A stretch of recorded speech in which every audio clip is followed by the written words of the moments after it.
네, 지금 관심 가져야 할 산업과 이슈에 대해서 살펴보는 비즈 인사이트 시간입니다. 오늘은 박준영 산업인류학연구소장 나와주셨습니다. 어서 오십시오. 네, 안녕하세요. 반갑습니다. 네, 최근 며칠 사이 삼성전자 주가는 그래도 오름세를 보여주고 있는데요. 2분기 주가 상승을 기대할 수 있을지 브리핑 먼저 들어보도록 하겠습니다. 권미정 캐스터 연결합니다.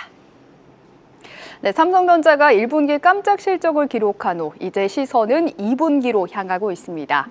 트럼프 관세가 본격화될 거란 우려 속에 삼성전자는 강했던 분야는 더 키우고 약했던 분야는 보강하면서 상황 반전을 시도하고 있는데요. 삼성전자의 새로운 힘, 갤럭시와 닌텐도에서 살펴보시죠. 제가 지금 연필 한 자루를 들고 나왔습니다. 이 새끼손가락보다도 얇고요. 조금만 더 힘을 주면 부러뜨릴 수 있을 정도죠. 이 연필 한 자루는 3.8mm 두께인데요. 이 삼성전자가 이 연필 한 자루만큼 아주 얇은 스마트폰을 출시합니다. 그 이름은 바로 갤럭시 S 엣지 시리즈인데요. 갤럭시 S 엣지는 폴더블 형식인 갤럭시 Z 시리즈 이후에 5년 만에 선보이는 플래그십 라인으로 갤럭시 S25와 성능은 동일하지만 두께는 20%가량 줄인 초슬림 스마트폰 라인입니다. 통상 삼성전자는 1분기에는 갤럭시 S 시리즈 그리고 3분기에는 갤럭시 Z 시리즈를 출시하는 전략을 선보였는데요. 그러다 보니 신제품 효과가 반감되는 2분기에는 신제품 공백이 불가피했습니다. 하지만 이번에 새로운 시리즈를 2분기에 선보이면서 2분기 실적 둔화를 일부 상쇄하리란 기대가 커지고 있는데요.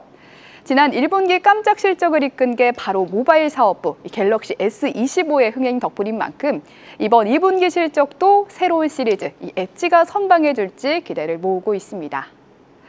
1분기 깜짝 실적을 이끈 건 갤럭시, 반면에 고전을 이어갔던 곳은 바로 파운드리 분야였죠. 그런데 2분기에 파운드리 분야에서도 좋은 소식이 있습니다. 바로 닌텐도 스위치 2가 출시를 앞두고 흥행 조짐이 나타나고 있다는 건데요.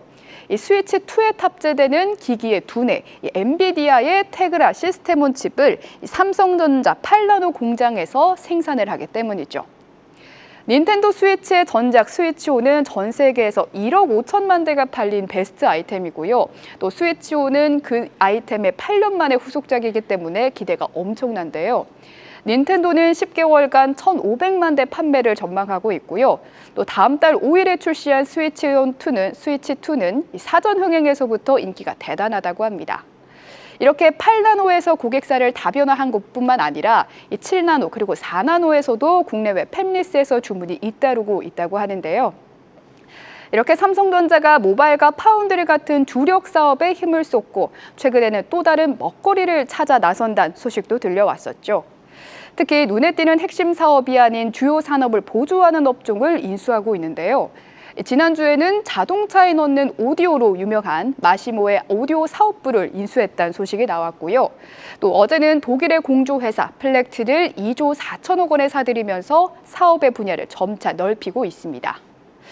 핵심 산업은 보완하고 새로운 사업은 찾아 나서는 삼성전자. 오늘 그 자세한 이야기 함께 들어보시죠. 네, 브리핑 보고 오셨고요. 좀 더 깊은 이야기로 들어가 보겠습니다. 네, 소장님, 산업인류학연구소 이전에 이제 삼성전자에서 10년간 반도체 연구원으로도 일을 하셨는데 삼성전자를 나와서 새로운 연구에 도전하신 계기가 좀 궁금해지는데요. 예, 저는 원래 공학과 경제학을 연구한 사람입니다. 네. 그래서 이제 그게 보면은 숫자로 지표로 파악을 하잖아요. 저는 이제 숫자 지표로 파악하는 게 맞는 것인가 이런 고민을 했습니다. 여러분 보시면 뭐 주식 가치도 얘기할 때 네. 지표랑 내재 네. 가치가 맞느냐 이런 것들 얘기 많이 하지 않습니까? 그런 것들처럼 근데 이제 인류학 학문이 그렇게 이야기를 중심으로 해서 하기 때문에 관심이 있어서 공부하게 됐습니다. 네, 삼성전자에 오래 계셨던 만큼 작년부터 삼성전자의 좀 위기론이 계속해서 거론이 되고 있습니다. 아무래도 HBM 시장에서 승기를 잡지 못하면서 하이닉스한테 밀린다 이런 평가들이 많이 나오고 있는데 현재 삼성전자의 수준 어느 정도라고 보십니까? 수준과 함께 위기 의식이 굉장히 강한 것 같아요. 네. 근데 위기는 결국에 이제 경영진과 실제 일하는 임직원들의 어떤 형태의 온도차가 있을 수 있을 텐데 두 가지 모두 굉장히 큰 위기라고 생각하는 것 같습니다. 그래서 첫 번째로 보면은 경영진 위기로서는 2024년 말 정도에 실제로 전영현 대표이사가 실제 경영과 품질 최선을 쓰겠다라고 해서 사과를 했어요. 네. 굉장히 이례적입니다. 네. 두 번째로는 가장 중요한 게 올해 초죠. 이재용 회장께서 실제로 임원 교육 때 사직생 각오를 해야 된다. 네. 이제는 이게 아니면 우리 망한다. 이런 형태의 아주 강력한 메시지를 냈습니다.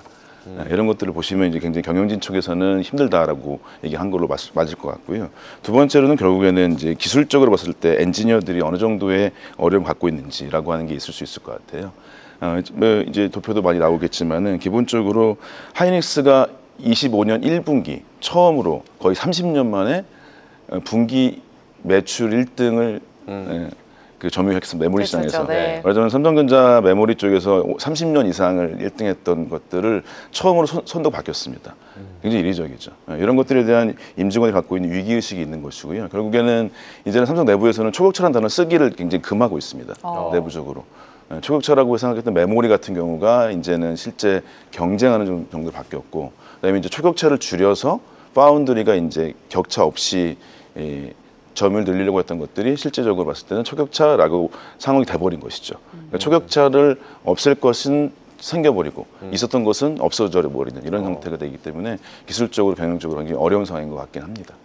네, 초격차에서 추격자로 지금 전락을 하고 있다. 삼성전자 위기로는 뭐 계속해서 나오고 있는데요. 역시 뭐 파운드리 사업 같은 경우도 뭐 TSMC를 따라잡겠다 하면서 야심차게 좀 나갔었는데 최근에 이제 삼성전자와 TSMC의 매출 격차가 또 벌어지고 있고 이 부분은 어떻게 보십니까? 일단은 어떤 면에서 그냥 한마디로 하면 성장통이라고 생각합니다. 예, 성장통이긴 한데 뭐 이거는 뭐 제가 삼성 임직원이었던 것이 아니라 네. 업계상으로 봤을 때 이 소위 파운드리 위탁 생산해주는 것의 비즈니스의 시작은 아시다시피 TSMC가 1980년대 후반 정도 진행을 했고요. 네. 삼성 같은 경우는 30년 뒤에 이제 실제 진행했었습니다. 그런 것들 따지다 보면은 어떤 면에서는 성장통인 것이고 더 투자해야 되는 것인데, 근데 일단 외부에서 보실 때 삼성은 항상 잘 되는 회사였었고 한번 실패해도 없어야 될 회사 같은데 이런 것들이 실제적으로 현재 실적으로 되지 않고 삼성전자의 1분기 매출 같은 경우가 4조 원인데 네. 이익이 4조 원 정도 이익 1조 원이죠. 그중에서 DS 부분에 메모리가 4조 원 정도 이익을 났는데 파운드를 거의 마이너스 3조 정도를 났습니다. 네. 그러니까 말하자면 계속 적자인 상태인 거죠. 그래서 어떤 분들께서는 파운드를 매각해라, 뭐 이런 투자자분들 네. 계시긴 하는데, 뭐 그런 것들은 아직은 좀 고민을 많이 해야 될 상태이긴 한데, 기본적으로 계속적으로 매출 격차가 많이 일어나고, 그런 것들의 이유는 무엇이냐? 가장 대표적으로 뭐냐면은 말씀드린 대로 메모리 자체 시장이 4조 정도 이익을 하긴 했으나 네. 하이닉스를 대비해서 너무 적은 이익이죠. 네, 일단 메모리가 주력인데 그것에 대한 이익이 적다는 게 분명히 있는 것이고요. 두 번째는 아까 말씀드린 대로 이 HBM이라고 하는 걸 만들었을 때 아직 실제 수급이라고 하는 거나 승인 같은 것들이 불과한 것들이 메모리의 하락세를 계속 가지고 있는 것이고, 가장 대표적으로 시스템 반도체 파운드리라고 TSMC와 경쟁이라고 하는 것들을 봤었을 때는 여전히 점유율 차이가 뭐 61대 8%, 뭐 이 정도까지 적기 때문에 이런 내용들을 우리가 고민했을 때는 과연 따라갈 수 있는 것이냐? 라고 하는 것들이 굉장히 어려움이 있는 상황인 것이고요. 말하자면 현재 삼성전자에서 예전에 초격차 있었던 메모리가 격차가 줄면서 이익이 줄고, 그다음에 초격차를 줄여서 1, 2등과 최대한도로 앞서서 그다음에 2030년까지 시스템 반도체 1등 하려고 했던 목표들, 어떤 중간 단계인데 그런 것들이 실제로 마련되지 않은 상태, 이런 상태이기 때문에 계속적으로 메모리, 그다음에 시스템 반도체 생산 방식인 파운드리 모두 다 계속적으로 앞서 나갈 필요는 있다는 것은 굉장히 중요하다고 말씀드릴 수 있겠습니다. 네, 삼성전자의 파운드리 성장통을 겪고 있다라고도 짚어주셨는데, 그렇다면 뭐 삼성전자가 TSMC와의 이런 격차를 줄이기 위해서는 어떤 좀 과제가 노력이 필요하다고 보십니까? 크게 두 가지입니다. 뭐 어떤 다른 분들이 많이 얘기하시는데, 뭐 메모리 비즈니스라고 하는 칩 비즈니스와 파운드리라고 하는 생산 비즈니스는 업이 다르다라고 하시는 분도 있는데, 업이 다르다고 할 수는 있습니다. 왜냐하면은 메모리는 완성 칩을 파는 거거든요. 근데 파운드리는 공정을 파는 겁니다. 말하자면 칩 회사, 설계 회사의 그 설계도를 가지고 만들어주는 공정을 파는 거거든요. 그러니까 업이 좀 다른 거 맞습니다. 근데 그건 맞긴 한데, 그럼 네. 거기서 하나 얘기할 수 있는 첫 번째로는 바로 서비스 마인드를 장착해야 된다. 네. 삼성 하면 어떤 느낌 드세요? 약간 소위 우리나라 최고에 섰었고, 네. 또 이제 어떤 이제 우리 가불병이란 적절하지 않지만 협력하는 체계 맨 위에 있었기 때문에 기본적으로 고객을 상대하기보다는 고객과 회의를 해가지고 고객의 제안을 주는 형태였었죠. 그렇기 때문에 이제 그런 마인드셋 같은 게 굉장히 중요합니다. 왜냐하면은 TSMC와 삼성이 현재 선단 공정으로는 거의 유사한데 수율 차이가 많이 나는데요. 네. 유사한 선단 공정이라고 하는 건 뭐냐면은 기술적인 건 어느 정도 알려졌다고 볼 수 있을 거거든요. 네. 근데 이제 삼성이 굉장히 보안을 중시하니까 내부적으로 이 보안은 중요하고 네. 이게 삼성이 이 게이트 들어가다 보면 어떻게 돼 있냐면은 그 공항 게이트처럼 돼 있어요. 보안 검사 되게 심하게 하거든요. 네네. 그런 것처럼 그 모든 종이 한 장 못 갖고 나가는데 그런 보안을 중시하면서 내부 보안 절차죠. 그럼 고객 서비스를 덜하는 경우가 있습니다. 그래서 이제 같이 이제 저도 이제 파운드리 쪽 아는 분들 같이 얘기하거나 그러면은 TSMC가 기술력도 뛰어난데 고객 대응도 잘 된다는 거죠. 네, 거기는 이제 얘기했던 내부 보안에 대한 절차들이 분명히 있고요. 그 다음에 실제로 기술력이라고 하는 게 공개되는데 불구하고 이것을 고객한테 서비스할 수 있다는 마인드가 네. 아직은 좀 부족하다. 그래서 실제 이런 내용들이 내부적으로 봤을 때는 이 임원 평가나 직원 평가에 들어갈 필요가 좀 있습니다.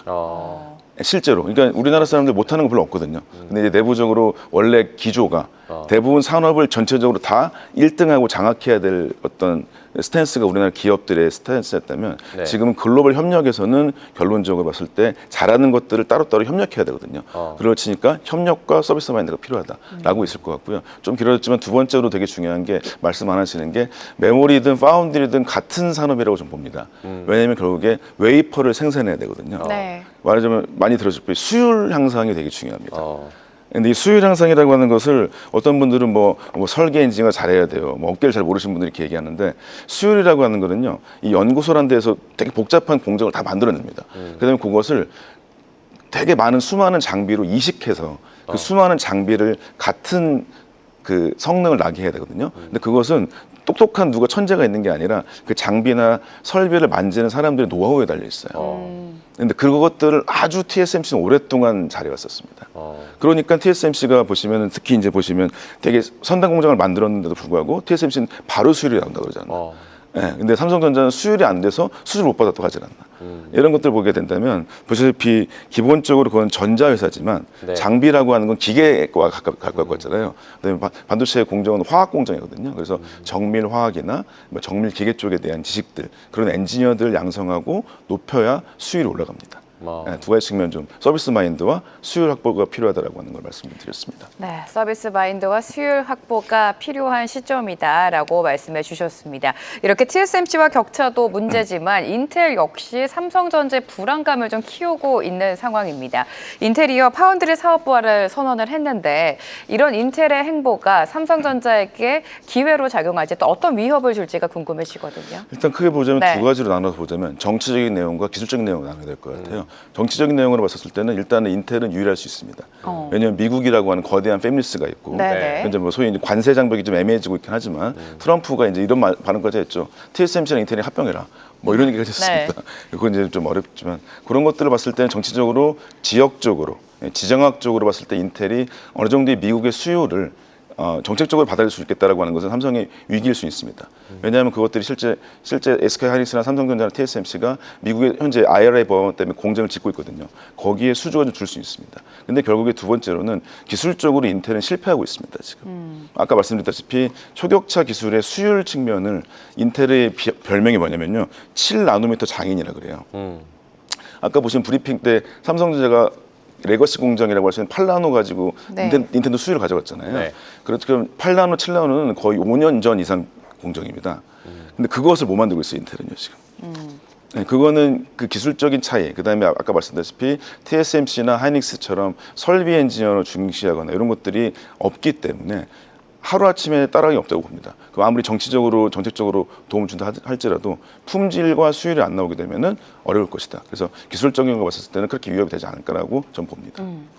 네, 뭐 인텔 얘기도 해봤고 중국 업체들 최근에 뭐 레거시 반도체 시장에서 엄청나게 추격하고 있다라고도 하는데 중국 업체들의 추격에 대해서는 어떻게 보십니까?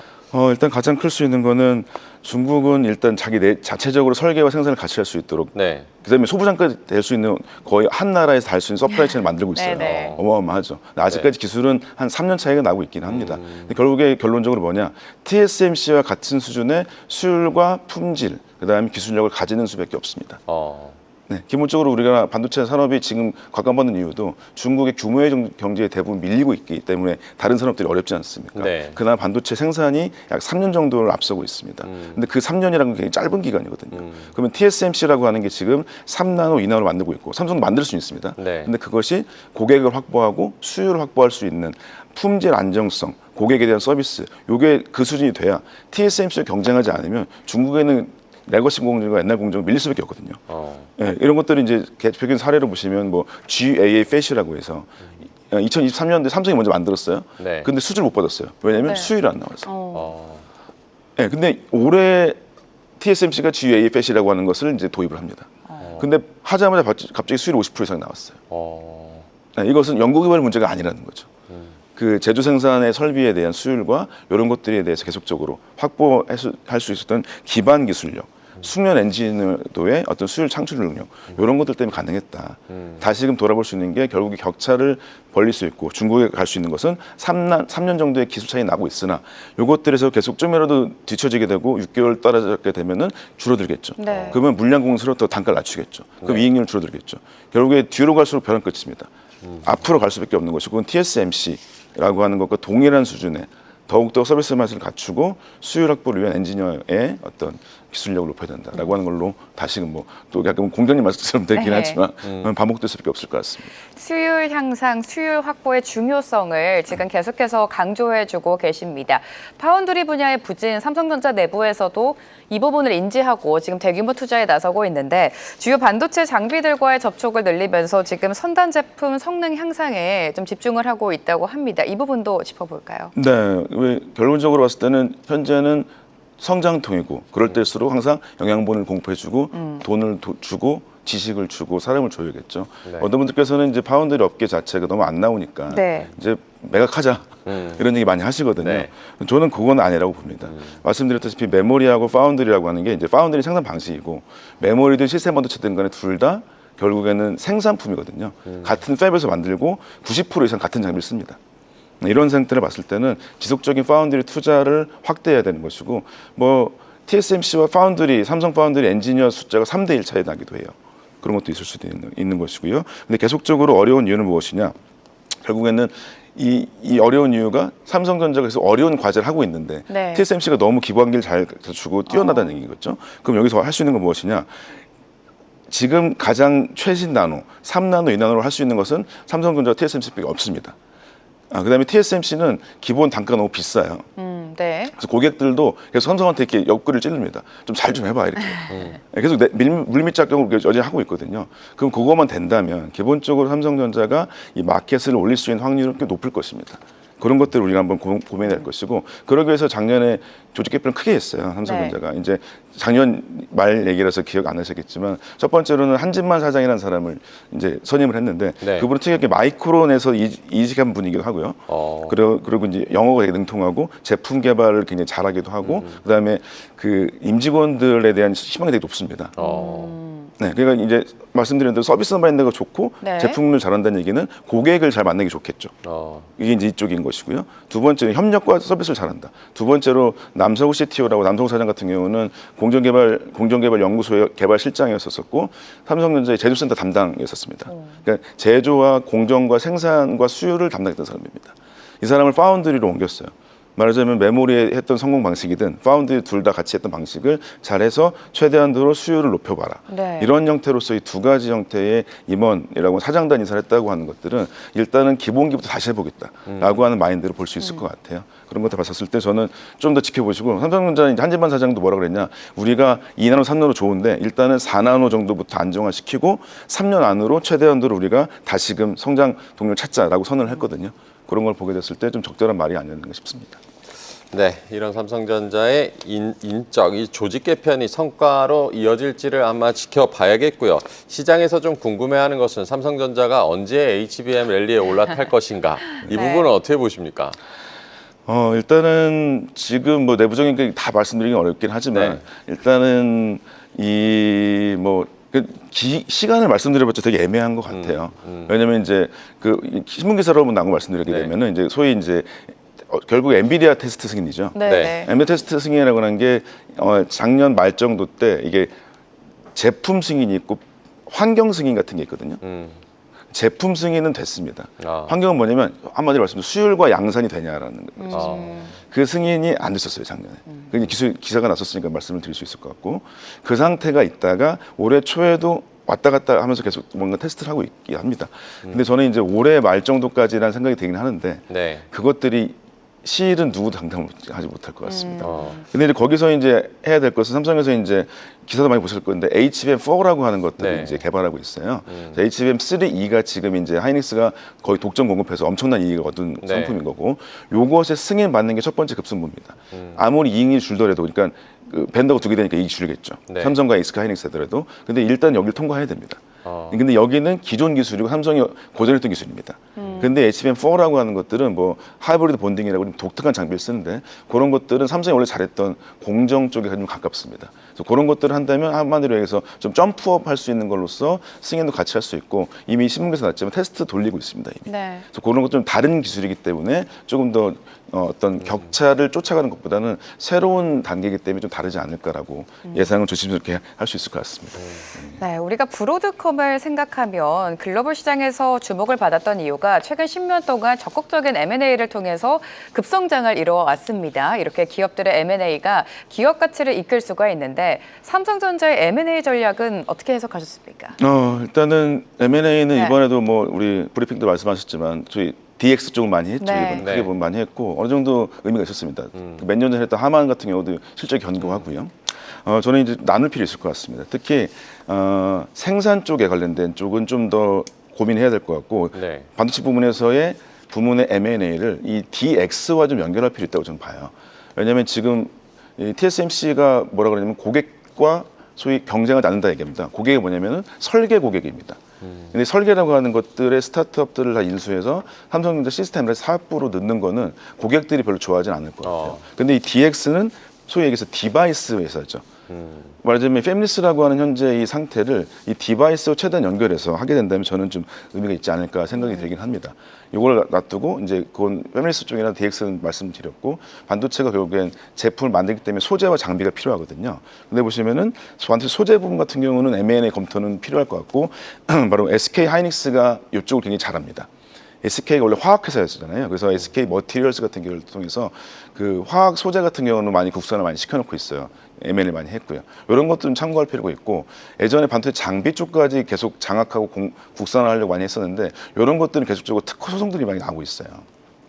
삼성전자뿐만 아니라 국내 장비사도 많이 나기 때문에 소재 부품 장비까지 모두 다 M&A 하는 것들 같은 경우는 이건 좀 지양할 필요가 있다고 좀 말씀드릴 수 있을 것 같습니다.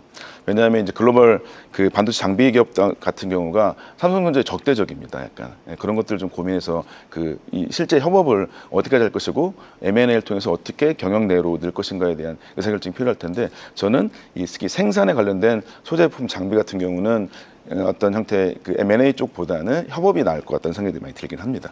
그래서 결론적으로 말씀드리면은 설계 분야 같은 경우는 DX하고 디바이스 이쪽을 같이 묶어가지고 M&A 검토를 좀 해보면 좋을 것 같습니다.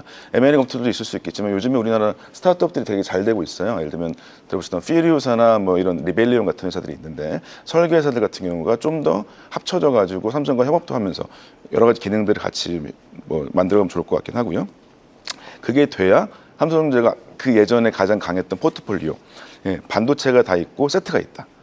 이러한 형태의 포트폴리오가 되기 때문에 그 강점은 결국에 협업과 M&A에 대해서 앙상블을 잘 맞출 수밖에 없다라고 말씀드릴 수 있을 것 같습니다. 네, 삼성전자 하면은 저도 이제 과거에 뭐 담당을 했었지만 예상보다 이제 빠른 판단, 뭐 실행력 이런 것들이 좀 장점으로 꼽히는데 요즘 들어서는 이제 과도한 뭐 보고 과정 그리고 뭐 판단 과정, 판단이 좀 지연된다 뭐 이런 얘기들도 나오고 있는데 이런 지적에 대해서는 어떻게 보십니까? 약간 시대와 우리나라의 수준이 달라진 것 같긴 해요. 이게 무슨 얘기냐면은 삼성전자의 과거의 성공 요인은 수많은 경영학자분들이나 이런 분들 책을 보면 세 가지입니다. 첫 번째, 그룹 총수의 의사결정에 뛰어나. 네. 두 번째가 그룹의 시너지. 세 번째가 기술 CEO의 결정 능력에 뛰어남. 세 가지가 있거든요. 잘 그래픽이 나오고 있는데 이 세 가지가 굉장히 도움이 됐고 삼성전자가 엄청난 성공을 거뒀습니다. 네. 근데 여기에서 바로 지금 문제가 되고 있는 게 바로 그룹 조직의 시너지예요. 근데 이게 아까 말씀드렸다시피 뭐 M&A나 협력이나 이런 방식이 예전은 달라졌다. 왜냐하면 이제 삼성전자라는 회사나 SK하이닉스나 이제 세계 1등이잖아요. 네. 세계 1등들인데 또다시 세계 1등 하려고 국내에서 뭔가 M&A 하고 이런 것들은 조금 더 너무 장악 중심이죠. 근데 TSMC는 협력을 중심으로 많이 하지 않습니까? 이런 것들을 고려할 필요가 있고, 그 다음에 이제 실제로 그 과도한 의사결정 보고 문제가 된다는 얘기는 뭐냐면 기술이 너무 어려워졌는데 CEO도 기술을 잘 모른다 지금요. 기술이 너무 복잡해졌어요. 네. 근데 기술을 모르는 스텝에서 소위 얘기해서 그 개입 들어오게 되면 어려워지죠. 설득과 보고가 어려워집니다. 이런 것들이 실제 비용 비효율인 겁니다. 무언가를 할 때는 가장 중요한 것은 뭘 해가지고 잘할까 문제보단 뭘 안 해볼까는 제거가 되게 중요하거든요. 그런 것들을 고려해봤을 때는 저는 기술 분야를 잘 모르는 분들께서는 네. 소위 지원 스텝 역할이 필요하지 않을까 싶습니다. 예를 들면 여러분 보시면은 엔비디아 CEO는 아시죠? 젠슨 왕. 네. 거기 CFO 아세요? 모르죠. 리사스 AMD 회장이에요? CFO 아세요? 모르죠. 네. 이런 걸 고민해 보면 되겠습니다. 기술이라고 하는 것들은 최대한으로 기술 엔지니어나 기술 CEO한테 얘기를 해놓고 거기를 지원하고 서포트하고 법적 검토나 뭐 윤리적 위반 이런 것들은 고민해야겠지만 그런 것들이 의사결정의 개입까지 들어가는 건 좀 더 그래서 지원을 하는 쪽으로 바뀌지 않으면 좋지 않을까 말씀드려봅니다. 네, 삼성전자에 대해서 궁금해하시는 투자자분들이 많으셨을 텐데 오늘 굉장히 많은 도움이 된 것 같습니다. 박준영 산업인류학연구소장과 함께했습니다. 도움 말씀 감사합니다. 네, 감사합니다.